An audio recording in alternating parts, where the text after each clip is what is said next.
Bismillahirrahmanirrahim diyelim. Her işin başlangıcı olan bu bereketli besmele ile başlayalım. Ve hepinizi de Allah'ın selamı olan en güzel selamla selamlıyorum. Esselamu Aleyküm ve Aleykümselam. Rahmetullahi ve Berekatü diyorum. Aleykümselam. Hepiniz öncelikle hoş geldiniz. Burada katılmanız çok kıymetli. Ve burada bugün 28 Haziran 2026 uygulamalı cenaze yıkama ve kefenleme kursumuzu başlatıyoruz. Bugün hepimizin bir gün mutlaka karşılaşacağı ancak çoğu zaman konuşmaktan çekindiği önemli bir ibadeti toplumsal sorumluluk üzerinde inşallah duracağız. Cenazeye hizmet etmek sadece teknik bir bilgi değil değerli canlar. Siz de bunu çok iyi biliyorsunuz. Aynı zamanda bir mümine son vazifeyi en güzel şekilde yerine getirmenin emanetidir. Hocamız da bu konuda kendisi de gerekli bilgilendirmeyi yapacak. Rabbimizden niyazımız o ki bugün öğreneceğimiz bilgileri hayırlı amellerle vesile kılması, bizleri dinimizin hükümlerine doğru öğrenen ve gerektiğinde uygulayabilen kullardan eylemesi. Programımızın moderatörlüğünü yine her zaman olduğu gibi bugün ben yapıyorum. Birazdan değerli hocamıza, Zehra Gültek hocamıza İnşallah mikrofonu vereceğim ve kendisi Şia fıkhına göre cenaze yıkama ve kefenleme usullerini görsel olarak da uygulamalı olarak da bizlere aktaracak. Az önce de belirttiğimiz kısmı tekrar ediyorum. Yeni katılan arkadaşlar varsa soru ve cevaplarınızı dersin sonunda alacağız. Özel sorularınızı da inşallah almaya ve cevaplamaya çalışacağız. Yanınızda kalem defterlerinizi bulundurun. Hocamız anlattığında önemli notları alabilmeniz için. Şimdiden tekrardan katılımcılarımıza ve bu dersin oluşmasına vesile olan tekrardan sunumcumuza çok teşekkür ediyorum kendisine ve Zehra hocamızın da bu talebimizi kırmamasından dolayı da kendisine de teşekkür ediyorum ve duamız o ki bu güzel kurstan hakkıyla istifade edelim ve bereketli bir şekilde de hayatımıza sokalım. Allah'ın selamıyla yine sizleri selamlıyorum ve sözü değerli hocamız Zehra hocamıza bırakıyorum. Buyurun hocam, söz sizde, sizi dinliyoruz. Teşekkür ederim. Allah razı olsun. Sizden de inşallah. Bismillahirrahmanirrahim. Elhamdülillahi Rabbil alemin. Vessalatu vesselamu ala seyyidina ve nebiyyina Muhammed ve alihi tahirin. وَالْعَنْ أَعْضَاءَهُمْ أَجْمَعِينَ مِنَ الْآنِ إِلَى قِيَامِ يَوْمِ الدِّينِ رَبِّ اشْرَحْ لِي صَدْرِي وَيَسِّرْ لِي أَمْرِي وَاحْلُلْ عُقْدَةً مِنْ لِسَانِي يَفْقَهُوا قَوْلِي حَسْبُنَا اللّٰهُ وَنِعْمَ الْوَكِيلُ نِعْمَ الْمَوْلَى وَنِعْمَ النَّصِيرُ. Bugünkü anlatılara önce başlamadan ölüm denilen ve genel insanlar için korkunç görünen bu hakiki göreviyle barışmamızdır. Önce bu hakikatle barışmamız lazım. Ünsiyet kurmamız lazım. Onu sevmemiz lazım. Bir şeyi anlamadan, tanımadan, derk etmeden, ona marifet olmadan basiretle o konuyu derk etmeden insan onu sevemez. Hakiki anlamını anlayamaz. Ölüm nedir? Ölüm yani hasretin bittiği an. Yani vüslat gecesi.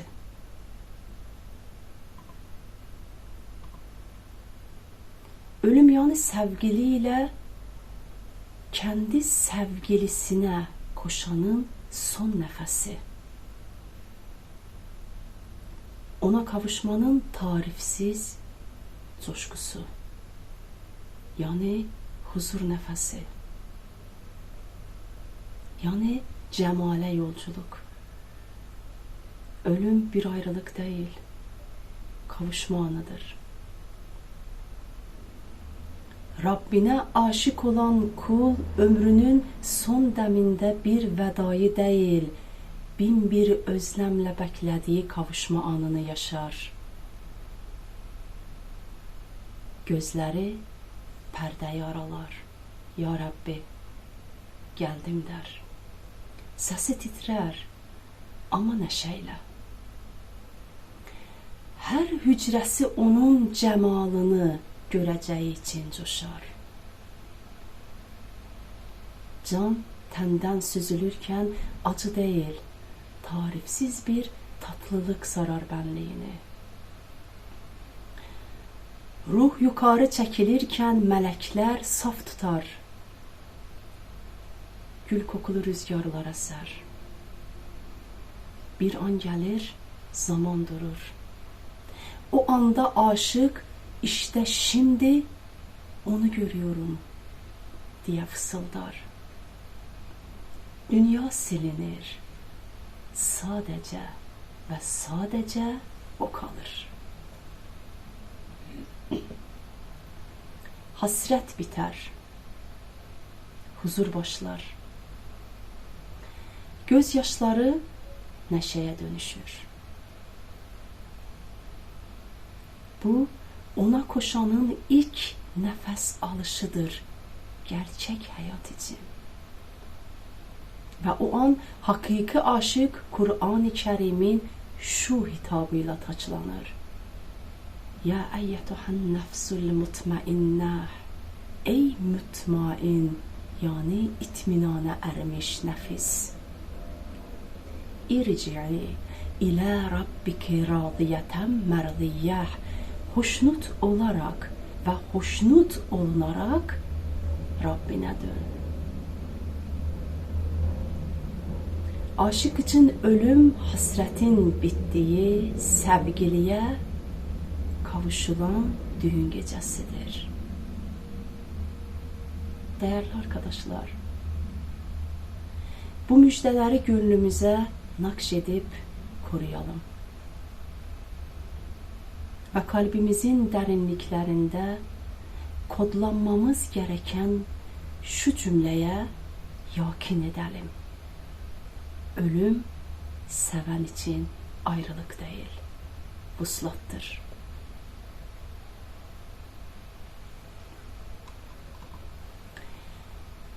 Şimdi de bugünkü dersimizle ilgili, yani cenaze yıkama ve onu kefenleme konusu hakkında birkaç hadisi huzurunuza arz edeceğim. Abdullah İbni Sinan rivayet eder. İmam Cafer-i Sadık aleyhisselam şöyle buyurdu. Kim mümin bir kimsenin cenazesini yıkarsa ve ona dair emaneti gözetirse Allah onu bağışlar. Ravi sordu. Ona dair emaneti nasıl gözetir? Hazret şöyle buyurdu. Bedeninde gördüğü şeyleri başkalarına söylemez. Peygamber Efendimiz ise şöyle buyuruyor.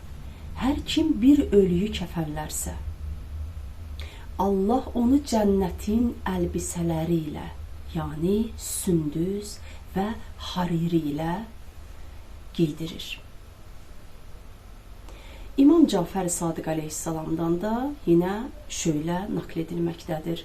Kim bir mümini kefenlerse sanki onun örtüsünü ve giysisini kıyamet gününe kadar teminat altına almış gibidir.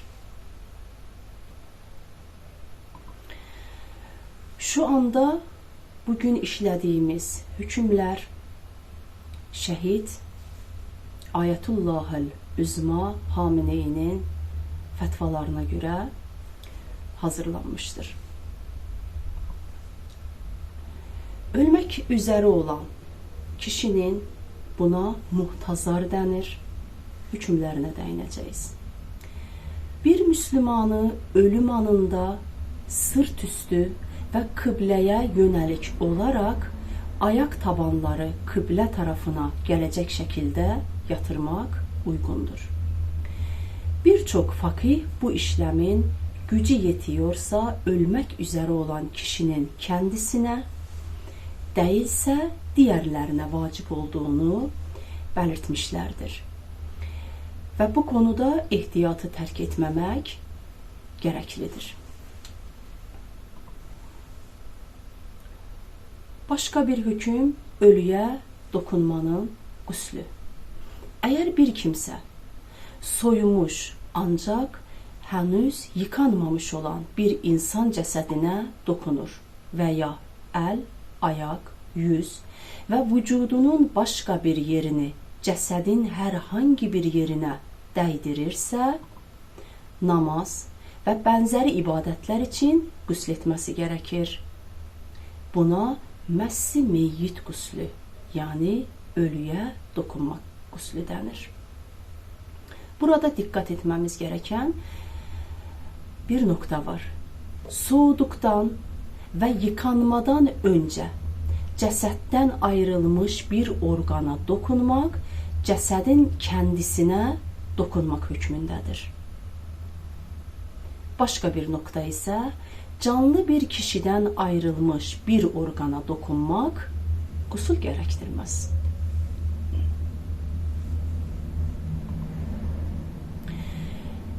Ölü insan bedenine dokunmanın gusül gerektirmediği durumlar. Birinci durum, savaş alanında şehit olan kimsedir. Buradaki şehitten kasıt, savaş meydanında şehit olan kişidir. Dolayısıyla sınır şehirlerin çevresi, hak ve batıl gruplar arasındaki savaş alanı sayılıyorsa, hak grubundan orada şehit olanlar şehit hükmünü alır. Ancak savaş meydanı dışında öldürülenler şehit sevabı ve ecrini alsalar bile şehit hükmü onlara uygulanmaz. Örneğin, dünyanın bir yerinde İslam hükümlerini uygulama yolunda gösterilerde suikast, bombalı saldırı veya savaş kaynaklı yaralanmalar sonucu hastanede şehit olursa normal ölü hükümlerine tabidir ve cesedine dokunmak messi meyyit guslü, yani ölüye dokunma guslü vacip olmasına sebep olur. İkinci durum ise henüz soymamış olan ölüdür. Üçüncü durum, 3 yıkaması, yani 3 guslü yapılmış olan ölüye dokunduğunda. Bir ölünün yıkanıp yıkanmadığından şüphe edersek, cesede veya parçalarına soğuduktan sonra dokunmakla ölüye dokunma guslü yapmak vaciptir, farz olur. Ve bu gusül olmadan kılınan namaz da sahih değildir. Ancak ölünün yıkanmış olduğu kesinleşirse cesede veya bazı parçalarına dokunmakla ölüye dokunma guslü vacip olmaz. Ölünün yıkanmasının sahih olup olmadığından şüphe etsek bile. Ölüye dokunma guslü yapan kimse namaz kılmak isterse abdest almalıdır ve bu gusül cünupluk guslünün aksine abdest yerine geçmez.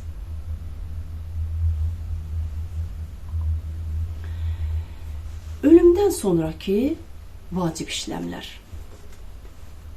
Birincisi gusül, ikincisi hanut, üçüncüsü kefenleme, dördüncüsü namaz, yani cenaze namazı, beşincisi ise defindir. Sizler için konuyla ilgili kısa bir video hazırladım. Birlikte inşallah izleyelim.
İslami bakış açısında Müslüman bir ölü de tıpkı diri gibi saygındır.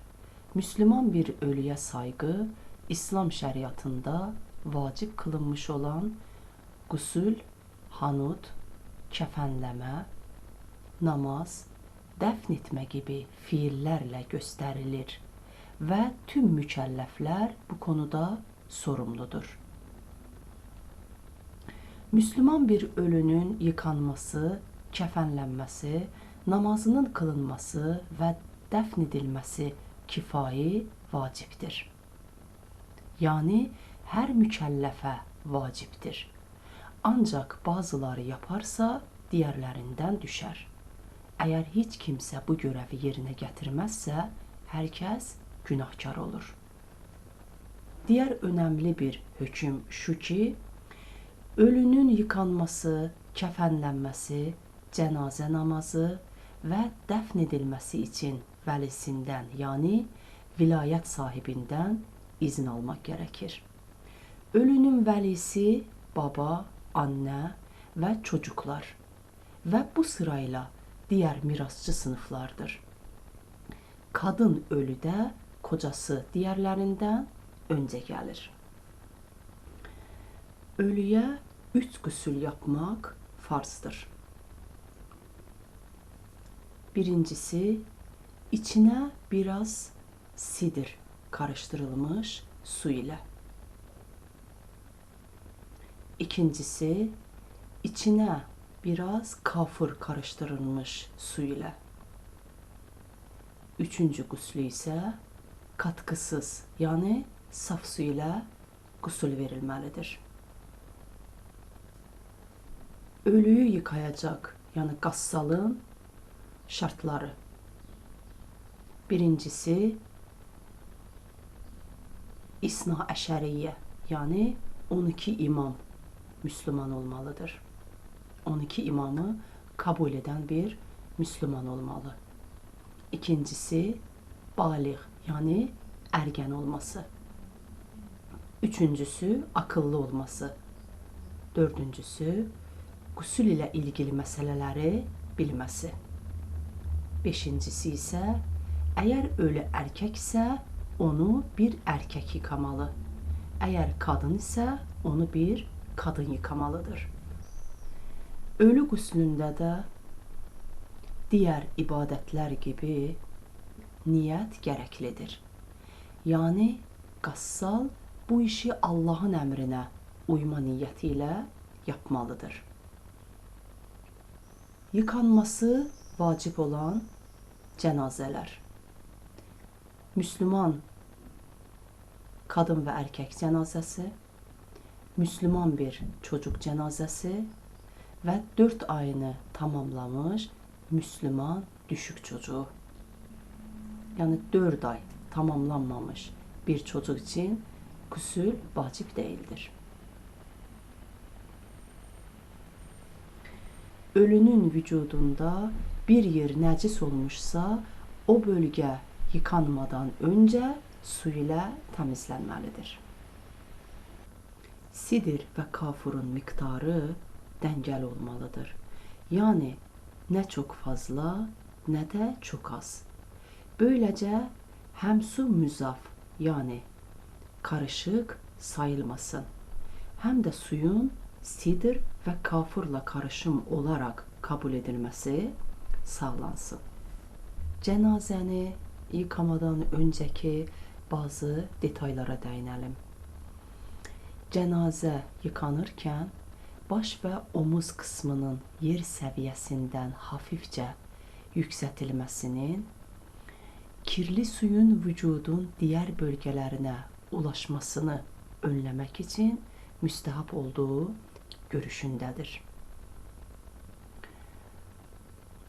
Yerleştirme konusunda ise genellikle ölünün başı yıkama platformu, özel yıkama taşı veya su geçirmez yani anti sıvı bir yastık üzerine konulur. Temizlik konusunda ise taharet konusuna dikkat etməli olursaq əgər, kumaşdan, bezdən bir yastıq kullanılırsa, cənazənin, yəni başının altına koyan bir yastıq kumaşdan, bezdən kullanılırsa, su ilə yıkanmış və təmiz olmalıdır. Böyləcə nəcasət ölüyə bulaşmasın. Cənazəyə verilən qusul da dirilərin yaptığı qusulun aynısıdır.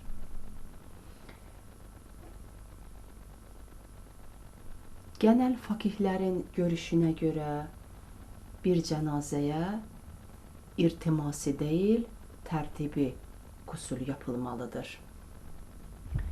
Ölünün avrətinə baxmaq haramdır. Qassal bakarsa günah etmiş olur. Ancaq bu durum quslu batil etməz. Qusulda digər uzuvların yıkandığı gibi cənazənin avrəti də yıkanmalı. Və bu durumda çıplak əllə yıkanması haramdır, caiz değildir.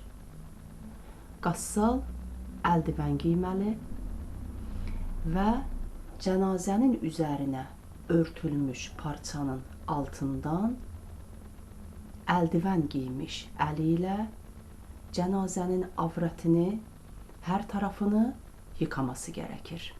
Cənazənin avrətini yıkadıkta parçanın üzərindən deyil, parçanın altından cənazənin bədəninə isabət edərəkdən onun üzərinə tökülməlidir.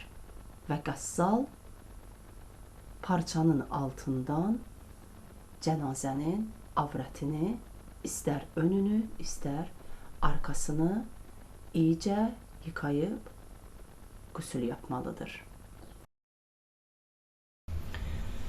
Ölünün vücudunda bir yer nəcis olmuşsa, o bölge yıkanmadan önce su ile temizlenmelidir. Az önce de bu kısma videoda değinildi. Bu nedenle kanaması olan ölü bədəni mümkünsə önce temizlenmeli. Eğer kanamanın durması kendiliğinden veya engellənməsi tıbbi yollarla mümkünsə, o zaman beklemek vacibdir kanın durması için.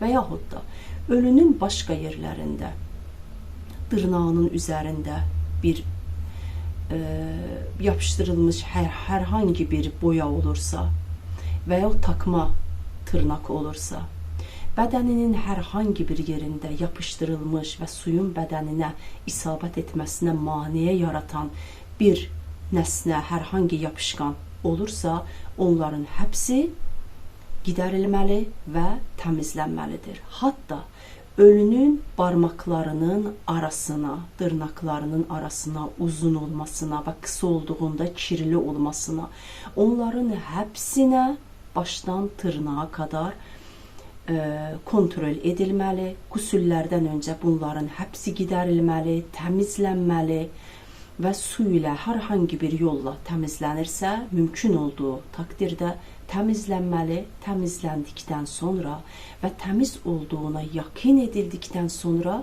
ölünün qusulləri yapılmalıdır. Erkek 3 yaşından fazla olmayan kız çocuğunu yıkayabilir. Kadın da 3 yaşından fazla olmayan erkek çocuğunu yıkayabilir. Ama bundan fazla olarsa, 3 yaşından fazla olursa, naməhrəm biri, yani hem cinsi olmayan diyelim, hem cinsi olmayan biri 3 yaşından fazla olan çocuğu yıkayamaz. Caiz değil ve haramdır. Hayız veya cənabət halindeyken ölmüş bir kimseye hayız və cənabət quslu vermək gerekmez. Cənazə quslu yeterlidir.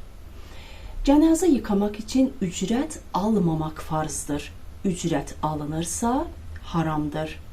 Ama gusülden önceki hazırlıklar için ücret almak haram değildir. Yani sırf ölü yıkamak için, ölüye, cenazeye gusül vermek için alınan para haramdır. Eğer su bulunmazsa veya onu kullanmanın sakıncası varsa, her gusül yerine cenazeye bir teyemmüm verilmelidir. Cenazeye teyemmüm veren kimse, cenazenin elini toprağa vurarak yüzüne ve ellerinin üstüne çəkməli. Eğer bu şekilde mümkün olursa, başkasının eliyle ona teyemmüm vermek sakıncalıdır. Hanut, yani kafuru səcdə uzuvlarına sürmek demektir. Kafuru alına, iki elin ayasına, iki diz kapaklarına, iki ayak, baş parmaklarının ucuna. Tekrar videomuzda, inşallah izlediğimiz videoda bunlara değinecek ve hükümleriyle tanış olacağız.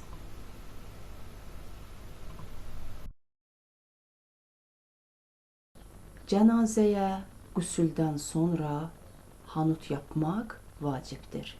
Yani alnına, avuçlarına, diz kapaklarına ve iki büyük ayak parmağının uçlarına, söz konusu yerlere kafur kalacak şekilde sürülmelidir. Kafur öğütülmüş ve taze olmalıdır. Ölüyü güzel kokutacak nitelikte olmalıdır. Eski olduğu için kokusu gitmişse yeterli değildir. Evet. Kafurun ilk önce meyyitin alnına sürülmesi müstehaptır. Yani alından başlanmalıdır. Diğer yerlerde ise sıra gözetilmesi gerekmez. Kefenlenirken veya ondan sonra olmasının bir sakıncası olmamakla beraber meyyiti kefenlenmeden önce hanutlamak daha iyidir. Hac için ihram giymiş bir kimse səy tamamlanmadan önce Səfa ve Merve arasında ölürse onu hanutlamak caiz değildir. Yine eğer ümre ihramındayken saçlarını kesmeden önce ölürse hanutlanmamalıdır.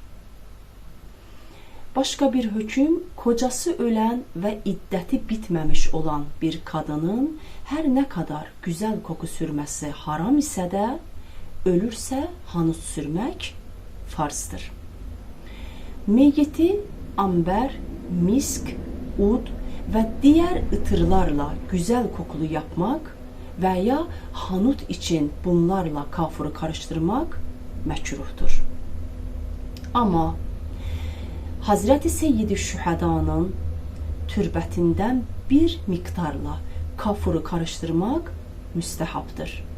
Ama bu türbetle karıştırılmış kafurun ihtiramsızlık olan yerlere değdirilmemesi gerekir ve yine bu kafur değildir denecek kadar türbetin fazla olmaması gerekir. Eğer kafur gusül ve hanuta yetecek ölçüde olmazsa ihtiyaten farz olarak gusüle öncelik verilmelidir. Eğer 7 uzva yetecek kadar olmazsa ihtiyaten farz olarak alnına öncelik verilmelidir. Şimdi de ölünün kefeni ile ilgili olan hükümleri anlatan videoya geçelim.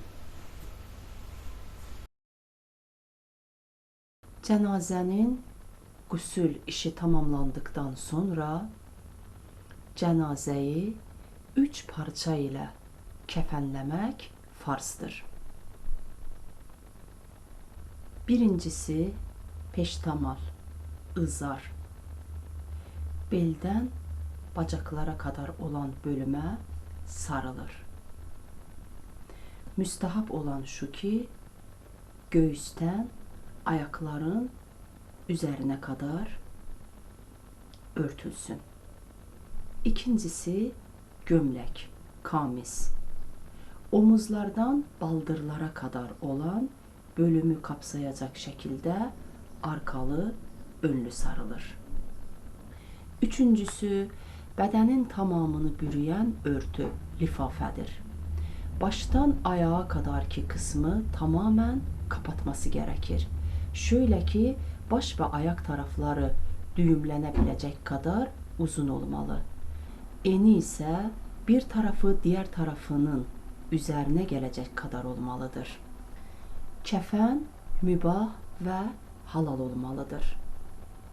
Kefen cenazenin bedenini gösterecek kadar ince olmamalıdır. Nəcis ve eti haram olan hayvanların uzuvlarından olmamalıdır. Evet. Bel örtüsünden göbəklə diz arasını örtən miqdar və gömləkdən omuzla baldırın yarısı arasını örtən miqdar kəfənin vacib, farz olan kısmıdır. Önceki maddədə, videoda da belirtildiği gibi bu miktardan fazlası ise kəfənin müstəhab, yani tavsiye edilen kısmıdır. Kadın için kəfənin müstəhab parçaları mevcuttur. Birincisi başörtüsüdür. Başı, saçları ve boynu tamamen örten ayrı bir kumaş parçasıdır. Yani kefenin o 3 kısım olan parçasından ayrı bir parça. Diğer bir parça da göğüs bağı. Göğüslerin üzerine bağlanan ve arkadan düğümlenen uzun bir kumaş parçası. Böylece üst vücut tamamen toplanmış ve korunmuş olur. Varisler erginseler ve vacip miktardan fazlasının kendi paylarından alınmasına izin verirlerse bu fazla miktarı almada sakınca yoktur. İhtiyatlı olarak, yani ihtiyat vacibe esasen vacibi kefen miktarından fazlası ve ayrıca ihtiyaten gerekli görülen miktar ergin olmayan varisin payından alınmamalıdır. Bir kimse önceki 2 maddede belirtilen müstehab kefen miktarının malının 1/3'ünden karşılanmasını vasiyet etmişse ya da malının 1/3'inin kendisi için harcanmasını vasiyet etmiş ancak harcama yerini belirtmemişse veya sadece bir kısmının harcama yerini belirtmişse müstehab kefen miktarını malının 1/3'ünden karşılayabilirler.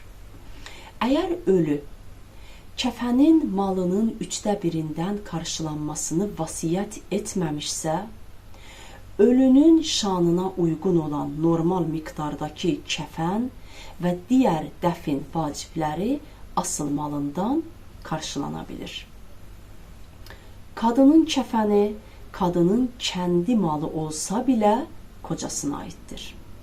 Ayrıca kadın ric'i talakla boşanmış ve iddə bekleme süresi dolmadan ölmüşse yine kefenini kocası sağlamalıdır.